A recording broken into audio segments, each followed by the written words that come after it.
भारतीय सेना का इतिहास केवल सीमाओं पर लड़े गए युद्धों की कहानी नहीं है, बल्कि उन वीरों की गाथा भी है जिन्होंने विदेशी धरती पर भारत की शान को सर्वोच्च रखा। भारतीय परमवीर चक्र विजेता मेजर रामास्वामी परमेश्वरन ऐसे ही अद्वितीय योद्धा थे, जिनका बलिदान यह साबित करता है कि भारतीय सैनिक हर परिस्थिति में राष्ट्र धर्म निभाता है।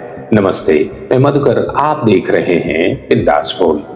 1987 में भारत ने श्रीलंका में शांति स्थापना के लिए भारतीय शांति सेना भेजी थी।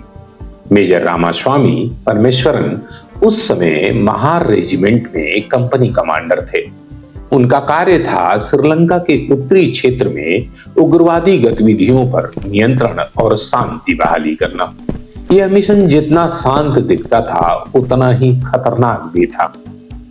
25 नवंबर 1987 की रात मेजर परमेश्वरन अपनी टुकड़ी के साथ एक नियमित तलाशी अभियान में निकले।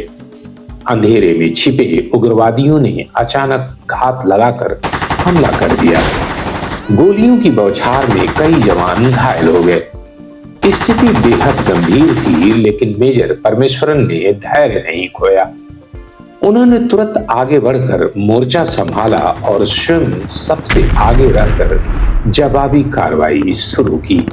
वे लगातार जवानों को निर्देश देते रहे, उनका मनोबल बढ़ाते रहे। इसी दौरान वे गंभीर रूप से घायल हो गए। खून से लथपथ होने के बावजूद उन्होंने हथियार नहीं छोड़ा और अंतिम क्षण तक नेतृत्व करते रहे। घायल अवस्था में भी उन्होंने दुश्मन पर प्रभावी फायरिंग की, जिससे टुकड़ी को पुनः संगठित होने का समय मिला। उनके साहस और रणनीति के कारण भारतीय सैनिक उग्रवादियों के हमले को विफल करने में सफल रहे। अंततः मेजर रामास्वामी परमेश्वरन वीर गति को प्राप्त हुए, लेकिन उनकी टुकड़ी सुरक्षित रही और मिशन सफल हुआ।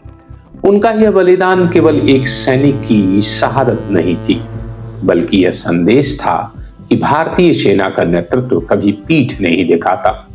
उनकी असाधारण वीरता, कर्तव्यनिष्ठा और सर्वोच्च बलिदान के लिए भारत सरकार ने उन्हें मरणोपरांत परमवीर चक्र से सम्मानित किया। मेजर रामास्वामी परमेश्वरन ये साबित कर गए कि शांति मिशन भी तब तक सुरक्षित नहीं होता जब तक सैनिक अपने प्राणों की आहुति देने को तैयार न हो। उनका जीवन और बलिदान आने वाली पीढ़ियों के लिए प्रेरणा है। इस एपिसोड में बस इतना ही। अगले एपिसोड में किसी नए परमवीर चक्र विजेता की चर्चा करेंगे, पर बात करेंगे। तब तक के लिए नमस्कार।